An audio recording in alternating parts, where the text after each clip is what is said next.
I won't bore you with the details of how I met and courted my wife, Marcy. Suffice it to say that we met in high school, fell madly in love, and got married as soon as I got a job. We've been married for 18 years and have a 17-year-old daughter, Jessica. You do the math. 2 years later, we were blessed with twin sons, Brian and Baxter. Life was good, and I had no complaints, but I was the only one. It seems Marcy had been unhappy for a long time. Today, I was fortunate enough to find out.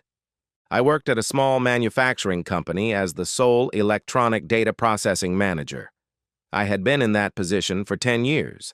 However, I had more ambitious plans, and every evening and almost every weekend, my best friend Elton and I worked on creating a computer server system that would provide instant communication over long distances. Although the software development seemed to be ahead of our efforts to build the hardware, Elton and I were still able to create a small, compact system that we were almost ready to present to the public. Unfortunately, we didn't work fast enough to save my marriage. Today, Marcy decided to tell me the bad news. John, it's very simple. I'm only asking for $500 a month for child support. You can keep the house, the furniture, and everything else. She had been explaining all this to me for the past 15 minutes, but of course I had heard almost nothing. I don't mean to interrupt, but $500 is a little low for 3 children. Marcy sighed in exasperation. John, it's just for Jessica, and only until she turns 18. I'm trying to be fair, and I think $500 is a reasonable amount. What about the boys? Aren't you taking them? Of course I'm taking them, but you don't have to pay child support for them because you're not their father. I'm very surprised you didn't figure that out years ago. I guess that shows how stupid I was. No, I didn't figure it out. It never even occurred to me that the boys might not be mine. Now she was telling me that not only did she want a divorce, but she had been cheating on me for at least 16 years. What else didn't I know? My mind started to wander again. She kept talking, and I tried to put all the pieces together in my head. I'm sure what she was saying was important, but I just couldn't focus. Okay. Damn it, okay. I'll agree to everything. The only thing I insist on is that Jessica be with me every weekend and all school holidays, including summer. Marcy paused for a moment. I can agree to that. If Jessica doesn't mind, I'll prepare the papers tomorrow. Will you sign them? I realized she was leaving. I hadn't noticed before, but over the past few weeks, she had gradually moved her things out. Before you go, answer a couple of questions. Who the hell is the twins' father? Who are you going to live with? And finally, why did you wait so long? Langford King is Brian and Baxter's father. We're all moving into his house. And his wife? Where will Joyce and the girls live? Joyce left and took the girls with her. After she caught Langford and me in bed, their marriage fell apart. I didn't ask for a divorce before because Langford was still married, and I had no choice. Now that he's getting divorced, divorce seems like a reasonable decision. You've been sleeping with Langford for 16 years? Yes, and I don't intend to stop. I'm sorry, John. You're a great guy, but you're mediocre in bed, and I'm afraid you'll spend the rest of your life working to support a family. Langford is rich, successful, and an excellent lover. I only have one life, and I want to enjoy it to the fullest. You couldn't give me that. I didn't know what to say. I watched her walk out the door, then opened a cold beer. She was right. I was sitting in a $300 chair drinking cheap beer. I had big plans, and that was all. I think what finally killed my feelings for her was that she compared my sexual abilities to Langford's. There's nothing you can do about that. Either you have it or you don't. I've always been satisfied, but apparently Marcy wasn't. We had known Langford and Joyce since high school. Foster King, Langford's father, had been the carpet king in our town for as long as I could remember. About 10 years ago, he retired to Florida, and his only son took over the business. Many of us regularly got together for barbecues, picnics, and other events. Marcy and Langford were always friendly to each other, but no more so than to the rest of us. Langford began to distance himself from our group as his bank account grew. In the last few years, we had seen them only 2 or 3 times. At least I had. They had 2 beautiful teenage daughters who were friends with Jessica. Speaking of Jessica, she was a bright spot in my troubled life. She was small, funny, and sweet. She always made me smile. Unlike her brothers, she was a good student and an honor student. All she wanted was to do well on her entrance exams and get into a prestigious university. I did everything I could to help her. Brian and Baxter were complete opposites. Not only were they uninterested in school, but they also didn't want to play sports. I tried several times to get them involved in my computer projects, but to no avail. Most of my interactions with them were preventive or corrective in nature. I would fix the situation, and their mother would ruin it. Now I understand why. Marcy had always been a good wife. She never refused me sex and often initiated it herself. She kept the house clean and was never demanding. She was a wonderful mother and wife whom I could be proud of. It turned out that she was also an excellent actress. I was finishing my 3rd bottle when Jessica came home from school. It wasn't clear when the boys would be back. They usually skipped dinner several times a week, and Marcy never said anything. I had long since stopped arguing about it. "Hi, Dad. What are you doing home? Where's Mom?" I struggled to get up from the chair and gathered the empty bottles. "Mom asked me to come home for lunch to tell you she wants a divorce." My words sounded a little slurred, even to me. I'm not a very good drinker. "I'm here. Sit down. I guess that explains why you're drinking in the middle of the day." Jessica took the bottles from me and carried them to the kitchen. "You didn't know, did you, Dad?" "No." I watched as she took off her shoes and plopped down on the floor. "What's going to happen now?" "You and the boys are going to live with your mother in Langford King's house, the mansion on the hill. It seems like your mother always wanted to be rich." "It's not a mansion. It's just a big old house that his father built many years ago." We sat in silence for a few minutes. "Did you know that I'm not your brother's father?" "Yes. Brian and Baxter often joke about it. I think Mom told them many years ago. Every time you scold them for something, they go away and laugh somewhere." "Well, that explains a lot, doesn't it? How do you know all this?" "I've known about it for years, but I didn't want to say anything. You seemed happy, and I didn't want to rock the boat. A couple of weeks ago, Lisbeth and Carla told me they were moving to Lancaster. Their mother caught Mom and Mr. King in bed. I figured something was going to happen soon." "You could have told me." "I don't think so." There was another pause. "I'd rather stay here with you. You need help around the house." "That will never work. The court won't allow it. But I've come up with a little compromise." "How will that work?"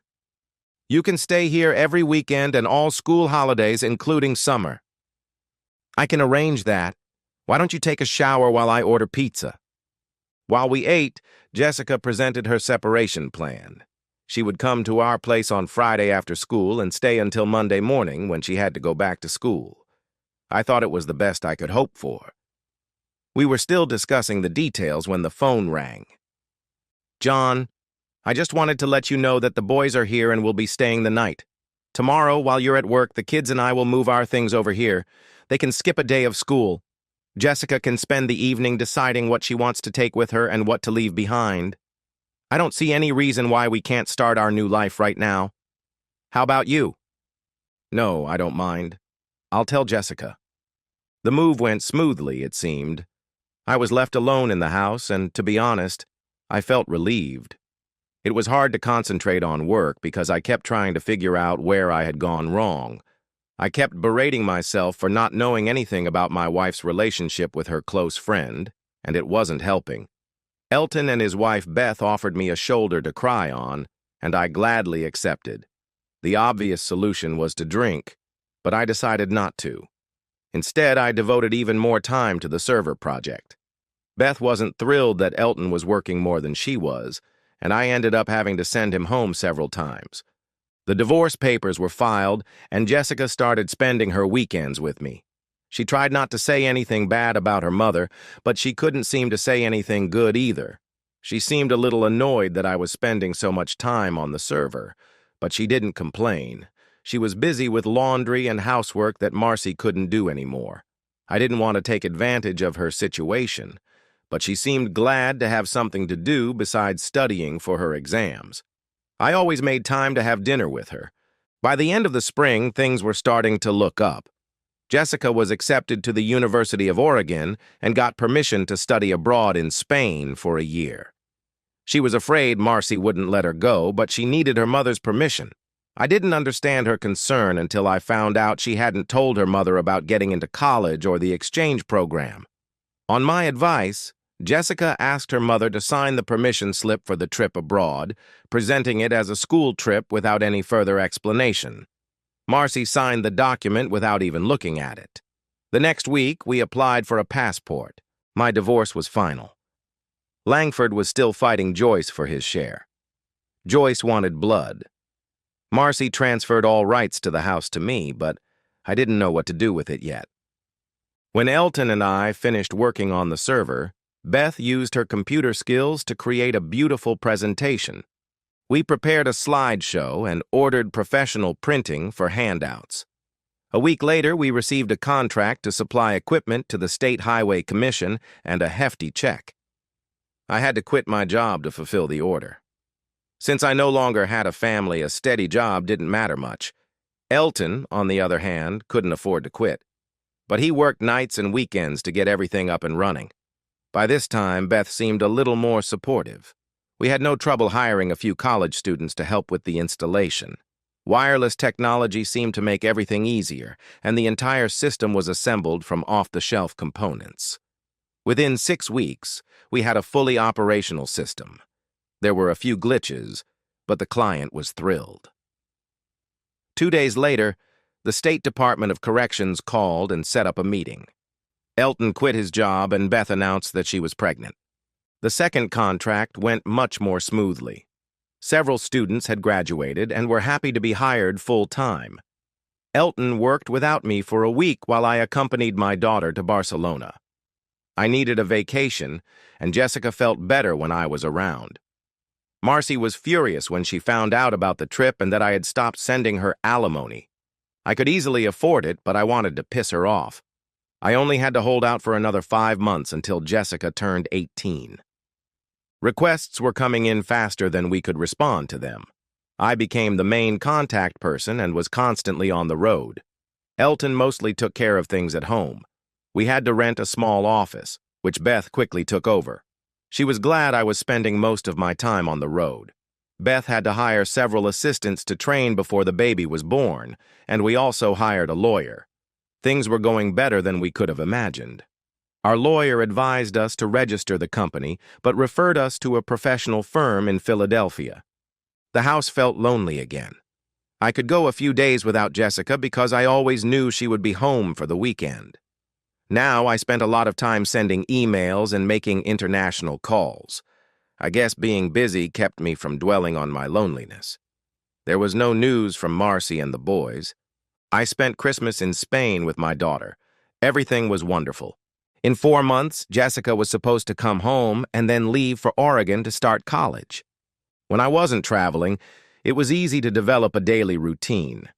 Every morning I had breakfast at the same cafe, sitting in the same spot. After only a few weeks, I became a regular there.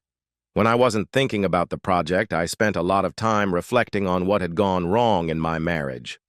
The more I thought about it, the more bitter I became. I needed to close that chapter and get some closure. My wife had humiliated me for 15 years. How could I just let that go? A small note on page 3 of the morning paper gave me hope. Philip Hughes was suing King Carpets for wrongful termination. It seemed that Philip had been the CEO of King Carpets for over 10 years. He had worked for Foster King until his retirement and stayed with the company. By all accounts, Foster King was an honest man who ran his business fairly. Langford was a little different. Philip refused to put up with the poor workmanship and low quality of the products Langford was promoting. When he complained, Langford fired him. It was a weak lawsuit, and he had little chance of winning. I decided I wanted to meet with Mr. Hughes. My bank account was bigger than ever. Jessica was in college, and I had already paid for her first year. Things were starting to look up. I hadn't heard from Marcy in months. She didn't know how the new business was going or even that it existed. It took me only 10 minutes to convince Philip Hughes to drop the lawsuit against Langford King. He had wanted to start his own carpet business for several years, but he had neither the money nor the support. Elton was more than willing to put in half the money. He and Beth thought it would be a good investment. Apart from King Carpets, the only competitors were two large home improvement stores in the area. Philip was confident that with the right customer service and prices, he could stay afloat. Elton and I both liked Hughes and let him run the business on his own, providing him with financial support. Within 6 months, Empire Carpet was operating at full capacity and began to turn a profit. During that same period, Elton and I expanded the business into a 6th state. Our server system was ideal for most government agencies with multiple offices. We didn't need to advertise. The business grew on its own, and soon we were completely swamped with work. It's hard to say whether we were extremely happy or extremely disappointed. The best part was that the monthly checks kept coming in. Brian and Baxter were arrested for selling drugs. Most of the deals took place at their school. It took our lawyer more than half a day to convince the authorities that I was no longer responsible for their actions. By the end of the day, all the paperwork had been completed, and I was released from all parental responsibilities for both of them. That evening, Marcy called and lectured me about my actions. I hung up and turned off my cell phone. In a few months, they would be 18 and responsible for their own lives. I raised them, but I never really loved those jerks. After we received 2 requests from the great state of California, Serpentine Enterprises of Palo Alto made an official offer to buy our small business. We had been in business for just over 2 years, and they offered us $60 million in cash, plus several options on company stock. We accepted the deal without hesitation. Elton agreed to stay with the company for a pittance, but he would have to move to San Francisco. Beth said she would divorce him if he didn't agree. 3 of our young engineers became millionaires overnight, not even 25 years old. I decided to retire. The realtor was just hanging the for sale sign in the front yard when a van pulled up to the driveway. It was one of those custom-made vans with a special wheelchair ramp attached to the side. I watched from the porch as a pretty Latina woman got out of the driver's door and activated the ramp mechanism. It was obvious she had done this hundreds of times. Less than a minute later, a motorized cart pulled up to the curb, driven by an elderly man I immediately recognized as Foster King. The steps of the porch prevented him from coming closer, so I walked over to greet him. "Do you know who I am, young man?" I was flattered that he called me young. Perhaps it was his way of catching me off guard. "Of course.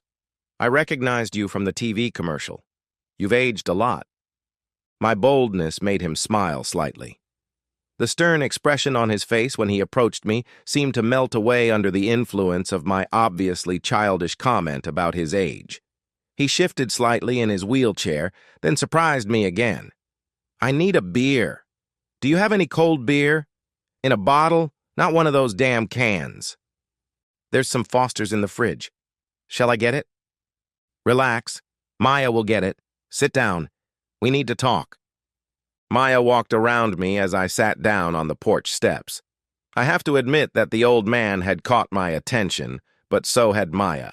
She was wearing a white blouse and black pants. The pants weren't particularly tight, but they were form-fitting enough to accentuate her beautiful figure. I wouldn't call her small, but she was well-proportioned. "Relax, man. She'll be back in a minute." Foster King noticed that I was looking at his girlfriend and took the opportunity to tease me. "Sorry, I didn't mean to offend you, but she's very attractive." "Then why the hell did I hire her?" "Hopefully, to seduce me." "In your dreams, young man, she's too good for you."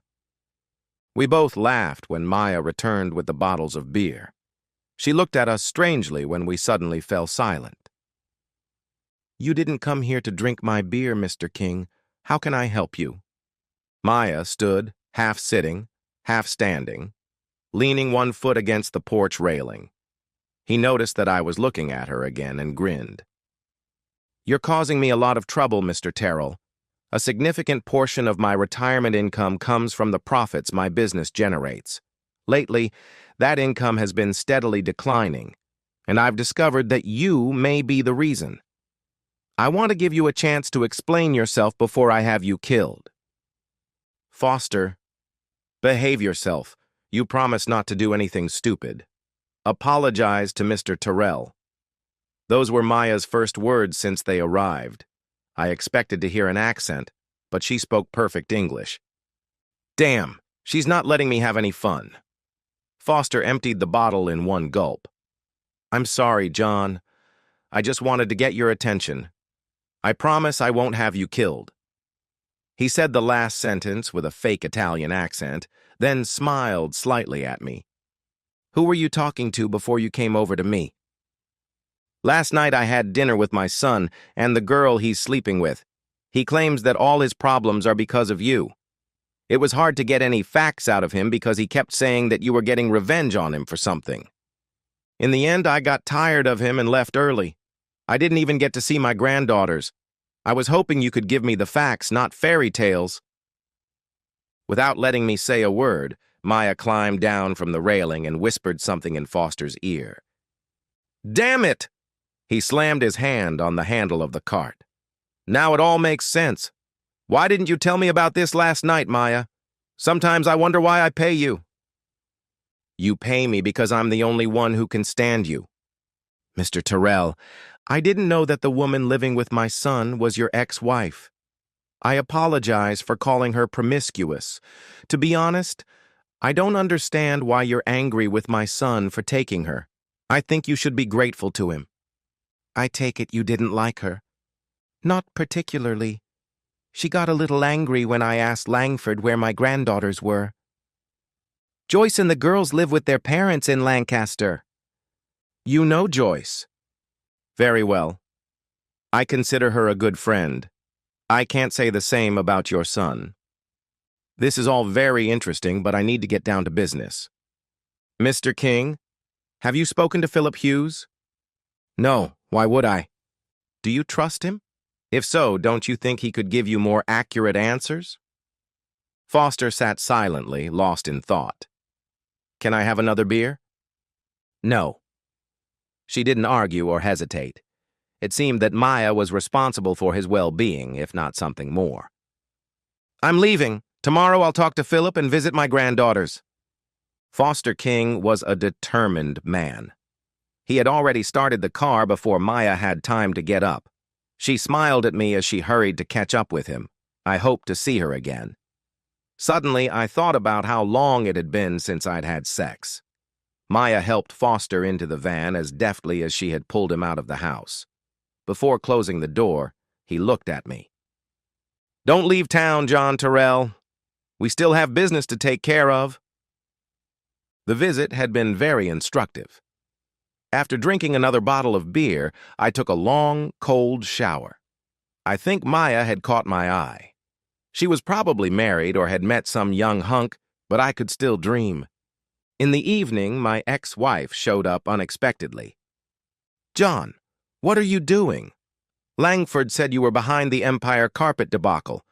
I told him it was a misunderstanding, but he insists you're trying to put him out of business." "Marcy, King Carpet has been part of this town since we were kids.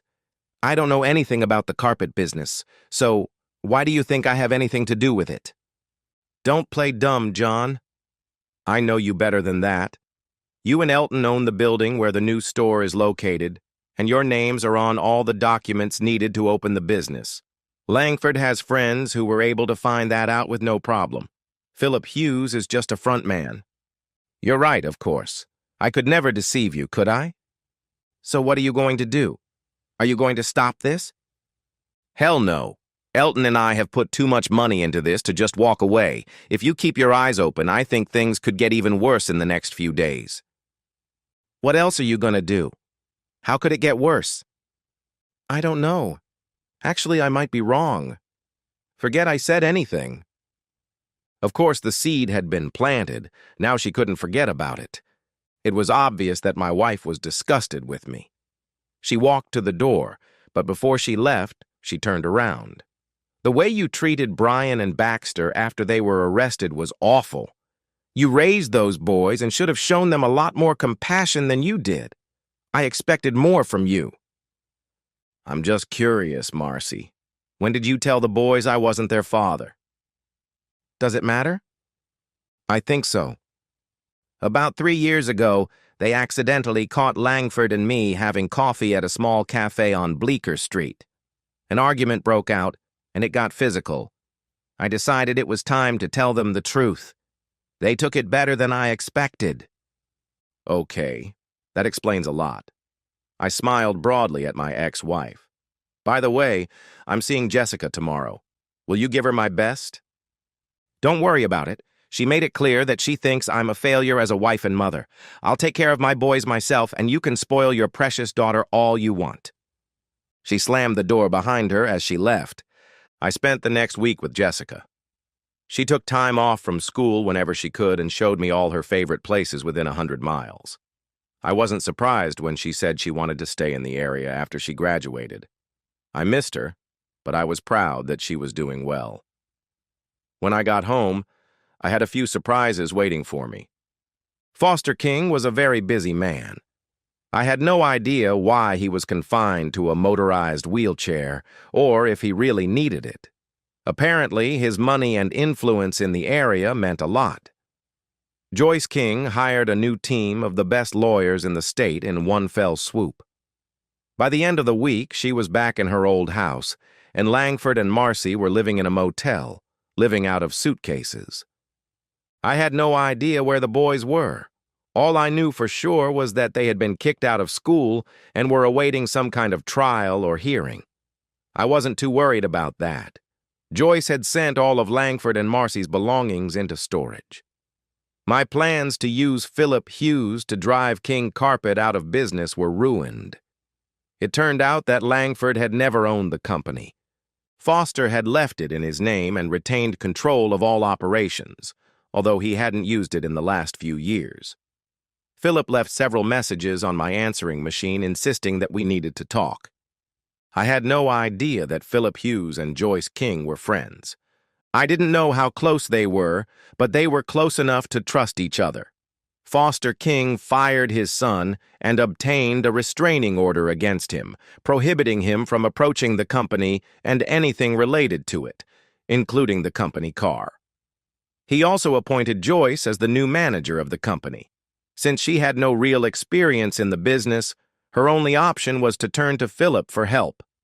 Philip was torn between his loyalty to Elton and me and his desire to help Joyce. He desperately wanted to please everyone and turned to me for advice. Elton was 3,000 miles away. My real estate agent had 2 offers on the house and was waiting for my decision. One of the buyers wanted to close within 30 days, so I agreed. Jessica had left, Elton and Beth were away, and I had no reason to stay in the area. The realtor was already putting a sold sign on the house when Marcy pulled up. She stood in the driveway and stared at the word sold for a long time before approaching the house. Is the deal closed, or do they need to get financing or loan approval? Everything's settled. They had the cash and wanted to buy the house now. I'm moving out by the end of the week, are you? Joyce King hired an expensive lawyer and was able to take the house away from Langford. We're looking for a place to stay until we find a new home.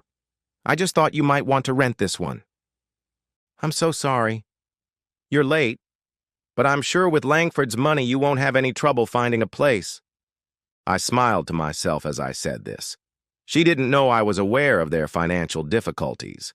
I was sure Foster King wouldn't spare his wayward son. Philip told Foster how Langford was running the business and how he treated his wife. Dad was not pleased. Marcy didn't press the issue. As she drove away, I noticed an Alamo car rental sticker on the rear bumper of her car. That evening, Philip Hughes and Joyce King came to see me. I was surprised at how well they got along. We quickly reached an agreement. Empire Carpets would become Empire Floors and would sell only tile and wood flooring. King Carpets would sell only carpets. Philip didn't foresee any problems in running both businesses, but he agreed to it only on the condition that Alton and I leave. He believed that the two businesses would complement each other. He also pointed out that in a few years, King Carpet might be interested in buying Empire. I thought that was very smart of him. I noticed that Joyce smiled when he said that. Apparently, they were closer than I thought. I gave all the furniture and belongings from the house to the Salvation Army. In fact, I gave them most of my clothes as well. I needed to update my wardrobe anyway, and it was the right time. When I finished sorting through my things, everything I needed fit in my car. I spent the whole day paying bills and making sure I didn't have any outstanding debts. Somehow Foster King got my cell phone number and made me go out to dinner with him that evening. It was my last day in town. I was sure everything would go well, and I was even looking forward to seeing Maya. Foster King was a proud man and liked to brag a little. He told me briefly about his meetings with Hughes and Joyce. He had no doubt that his actions toward his son were well-deserved. He thanked me for letting Hughes help Joyce. I tried to listen to every word he said, mostly out of politeness, but my eyes kept wandering over to Maya. She was wearing a gray-green evening gown that made her eyes sparkle. Her hair and makeup were perfect. Foster noticed my distraction and paused in his speech to make me feel uncomfortable. His laughter betrayed his intentions. Maya didn't participate in the conversation, only stopping Foster when he wanted to order more drinks and not allowing him to order dessert. He pretended to be a little offended and muttered something discontented. Maya apologized and went to the ladies' room, giving Foster a chance to talk to me alone. "What are your plans after you sell the house?" "The house is sold, and tomorrow morning I'm leaving for San Francisco to visit my friends, Elton and Beth. They had a baby girl and named her after me." "They named their daughter John?" "Well, actually, Johnny. How could I refuse?" "Where will you go when you get back?" "No idea. I'll leave my car at the airport. All my stuff is in it. I'll probably head south until I find something interesting." "I have a better idea. Stay with me. My house is too big for one person, and I don't want Maya to be alone all the time." "Foster, what are you getting at?" "Maya's husband died in a car accident about 3 years ago. She has no friends in West Palm Beach and few opportunities to meet a suitable man. You're the only man she's shown any interest in over the past year." "She told you that?" "No, but I've noticed how she looks at you, and she always listens intently when I talk about you. Here's what I propose. Stay with us for a month. If it doesn't work out, you can get in your car and continue your trip. You have nothing to lose, and I would really enjoy the company." The conversation ended when Maya returned to the table. She smiled at both of us as if we had just done something wrong and she had forgiven us. I decided to go to West Palm Beach. My visit to Elton and Beth went very well. The new owners had been able to expand the business to 20 states and several international locations. In a few years, the stock options would probably be worth much more than the cash we had been paid. Johnny was charming. I'm sure she'll curse her parents for giving her a boy's name, but I'll be the best godfather a child could ever hope for. As soon as I got home, I called Philip Hughes to make sure everything was okay before I left. Things were going well, and he gave me a brief update on Langford. It seemed he had a lot of personal debt that wasn't covered by company accounts or assets. The divorce and hiring a lawyer for Bryan and Baxter had practically ruined him. He had no credit, no cash, and no prospects. I was happy for Marcy. 2 days later, I was in West Palm Beach. Foster King must have been richer than I thought because his beach house was magnificent. The old eccentric took every opportunity to set me up with Maya. He insisted that she show me all the restaurants in South Florida. After a while, we started pretending to go on dates, but we just stayed at the house and watched TV. Dining out every night sounds better than it was. I think he knew what we were doing, but he decided it wasn't any worse than what we were getting out of our relationship. We enjoyed the time we spent with Foster, but we enjoyed the time we spent together even more. It seemed to make him happy. Maya and I started sleeping together in the third week. Foster, of course, knew about it and started teasing us mercilessly. He didn't stop until I moved into her bedroom. It seemed to make him happy. Life was good. My financial situation was incredible. I lived in a mansion by the sea with no expenses and shared a bed with a beautiful woman. My money was earning more interest than I could spend, and my stocks were rising so fast that my eyes popped out of my head. I bought myself a new car. I had always wanted a Mercedes. Joyce's divorce was finalized, and Philip Hughes wasted no time moving in with her. Marcy, however, had a change of heart. Suddenly, marrying Langford King no longer seemed like a good idea. Marcy seemed to disappear into the night. Jessica and I never heard from her again. Before the end of the year, Foster asked me to witness his new will. I never found out what was wrong with him, but he seemed to be fading quickly. He left all his property to Lisbeth and Carla to be held by their mother until they turned 25. He left his business to Joyce on the condition that she marry within a year of his death. He left the house in West Palm Beach to Maya with the same condition. Things didn't turn out the way I planned, but who am I to complain? Yes, I'm getting married sooner than I planned because I just found out that Maya is going to be a mother. If it's a girl, I won't name her Elton. Brian and Baxter decided to seek their fortune in Mexico, but things didn't go very well for them there. Marcy showed up out of nowhere and asked me to help her pay her lawyer. I gave her $10,000 and never saw her or the boys again. Jessica finished school and moved to Barcelona. I'm not sure, but I think she met a young man there. Foster lived for another 2 years. There was no autopsy, and I still don't know what happened to him. He lived long enough to become the godfather of my new daughter, Foster Ann Maria Terrell. I'll name the next one Elton.